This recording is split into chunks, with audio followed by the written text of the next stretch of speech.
The undivided wholeness of all things, as above, so below.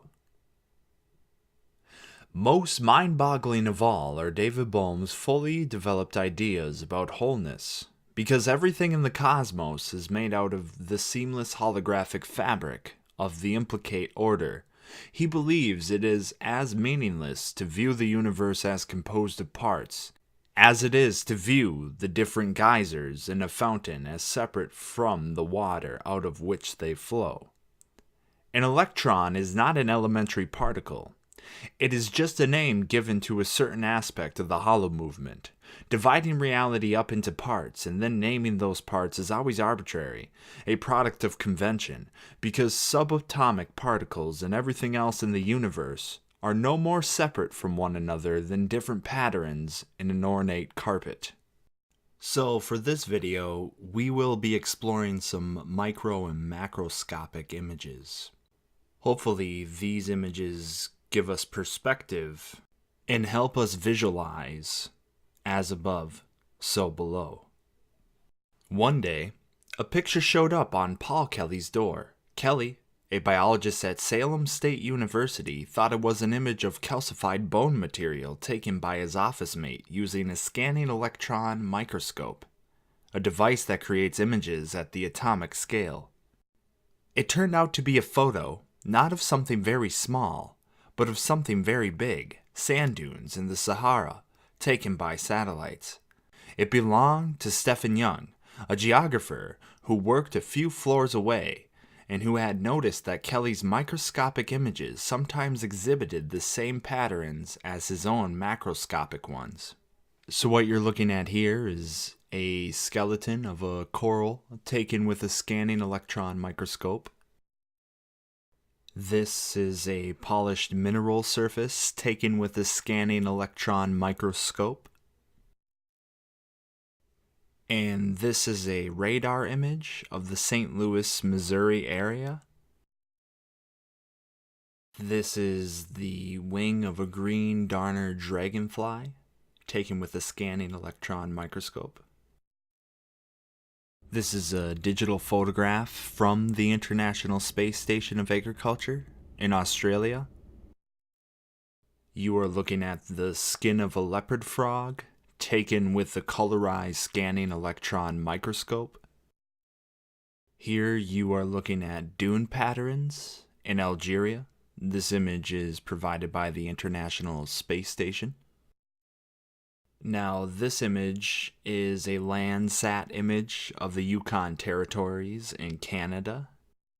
This here is a polished mineral surface taken with a scanning electron microscope. So you get the point, I'm assuming. If we are in a holomovement, all pieces of information would be smaller pieces of the holomovement. It goes back to the poem by William Blake. To see a world in a grain of sand and heaven in a wild flower, hold infinity in the palms of your hand and eternity in an hour. The information loop, the holomovement itself, is one undivided whole. Now David Bohm's theory is just a reiteration of esoteric knowledge that is becoming exoteric philosophy. And science itself typically extends and mathematically confirms our mythos, our human stories, our figurative speculation. And because science is a tool, we depend on science to investigate the unknown.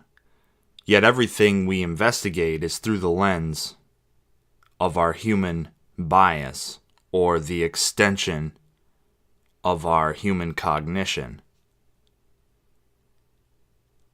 So what you're looking at here is footage from a game that was recently released. It's a consciousness simulator. It's called Everything.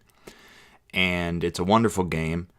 Its symbol is the Metatron. But the point is they take Alan Watts' philosophy, and I'm not a big fan of Alan Watts, though I do enjoy his brevity. I like his little pithy slogans for his philosophy. But what the game actually does is illustrate and visualize for people who do not have the ability to see these dimensions or see these systems. Because in the Holomovement, everything is a system inside of a system inside of a system inside of a system. But each system is a symptom of the entire system. Now, I really like to take David Bohm's cosmology, or unified field theory of quantum phenomena, and I like to mix it with different philosophies. See, one of our problems coming out of the Gutenberg galaxy, as McLuhan said, one of our problems is we still see things through the linear visual continuum of typography. And now that we're moving away from that, I like to think of knowledge or all human subjects as interconnected, just as the materium world that we are investigating. Everything's connected, and we're a part of that materium because we are the materium. But consciousness is the main vehicle and consciousness as it is can also be synonymous with spirit. It is the main driving force that moves and motivates all energetic principles within the materium.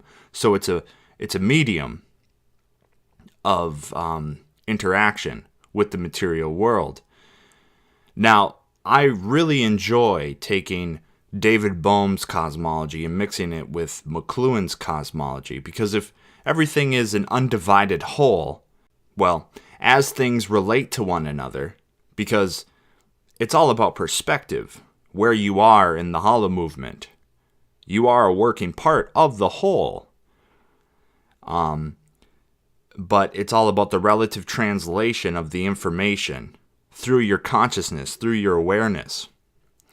And that is the limited degree of awareness that you inhabit through a biological information loop, because you're interfacing with the materium. You're interfacing with the material world. Now, what I like about McLuhan's philosophy, before he died, he was investigating the laws of media.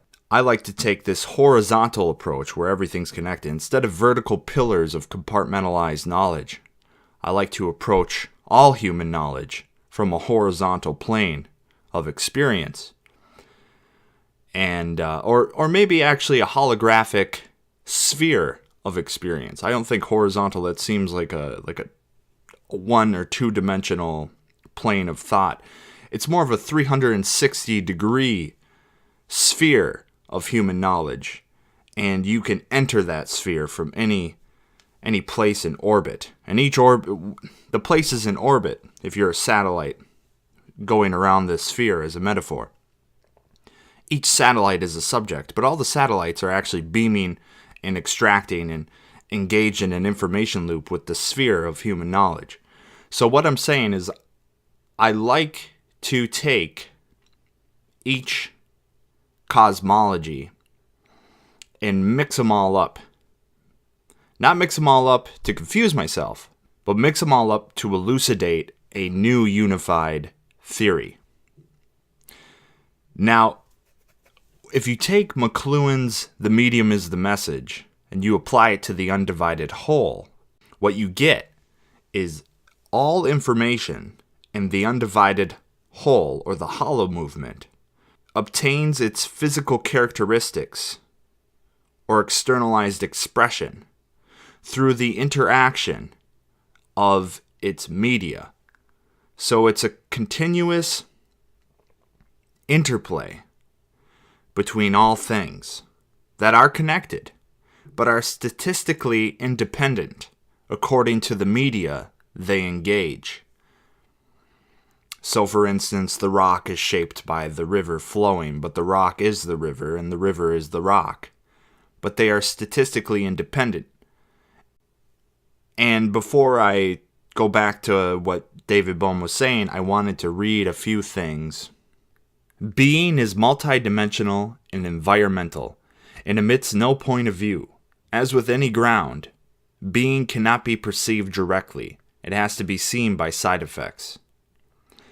Now, this is the whole thing with the Holomovement. Each individual working part is a symptom of the whole, but when it passes through other forms of itself, because everything is feeding into everything, as Alan Watts would say, it obtains its visible characteristics according to what we see through the human bias and how we investigate and probe the material. It obtains its visible characteristics through interaction, through engaging with itself.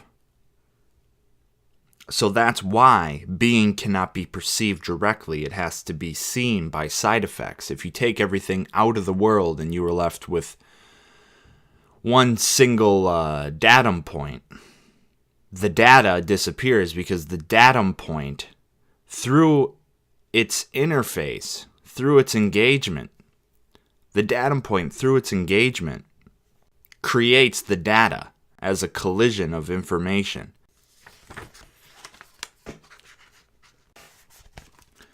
And I was covering a lot of this in my my last video, Beyond 1 and 0, in my own words, but I thought I would reiterate some of these points. And I'll continue to make videos trying to make sure people can grasp this whole concept. Anyway, interface. This is from McLuhan. Interface of the resonant interval as where the action is in all structures, whether chemical, psychic, or social, involves touch. Now, if you take touch as a metaphor,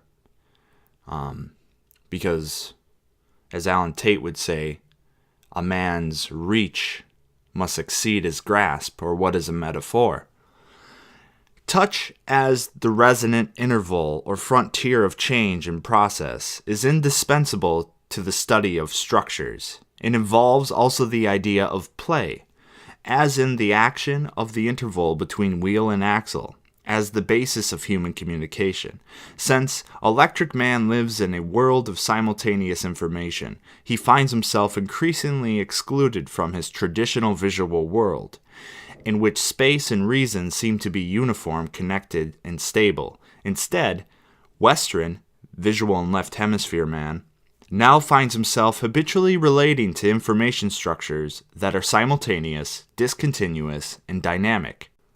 The definition points to the endless process of change and transformation and retrieval, implicit in the simultaneous and homeostatic structure, which is dedicated to eternal stability.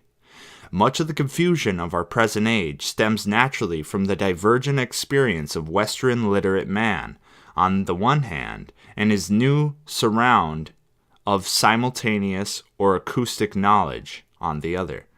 Western man is torn between the claims of visual and auditory cultures or structures. Neo-acoustic space gives us simultaneous access to all pasts. As for tribal man, for us there is no history. All is present, and the mundane becomes mythic. Now, of course, he's talking about a communication theory involving the electric revolution, which is now the digital information revolution, or the noosphere, where we externalize the human realm of thought. But if you apply his whole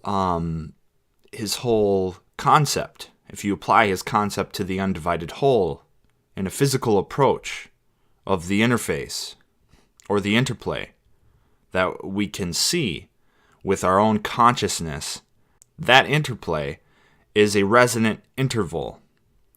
And within the undivided whole, the medium is the message, and each message is a medium. It's an information loop. And we extend ourselves through our tools and technologies.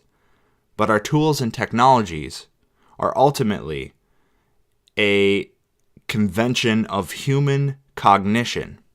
So therefore, this goes into transcendental philosophy and the idea that we can never know anything. But I will support the concept that the Holomovement itself is a system within systems within systems, and each system is a symptom of the whole system. The medium is the message, and each message is a medium within the Holomovement of experience. Bohm cautions that this does not mean the universe is a giant undifferentiated mass. Things can be part of an undivided whole and still possess their own unique qualities. To illustrate what he means, he points to the little eddies and whirlpools that often form in a river.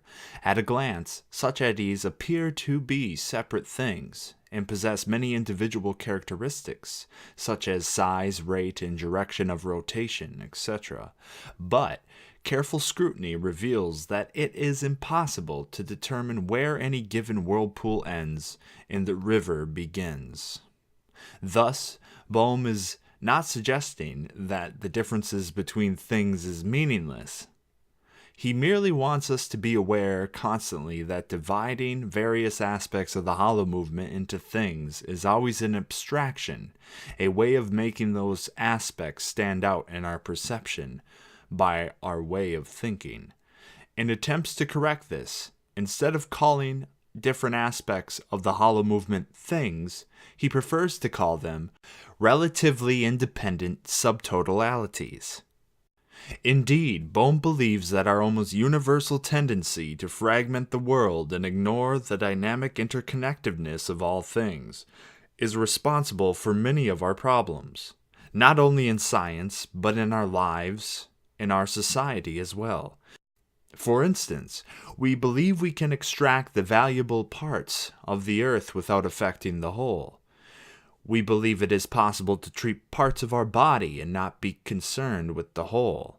We believe we can deal with various problems in our society, such as crime, poverty, and drug addiction, without addressing the problems in our society as a whole, and so on. In his writings, Bohm argues passionately that our current way of fragmenting the world into parts not only doesn't work, but may even lead to our extinction.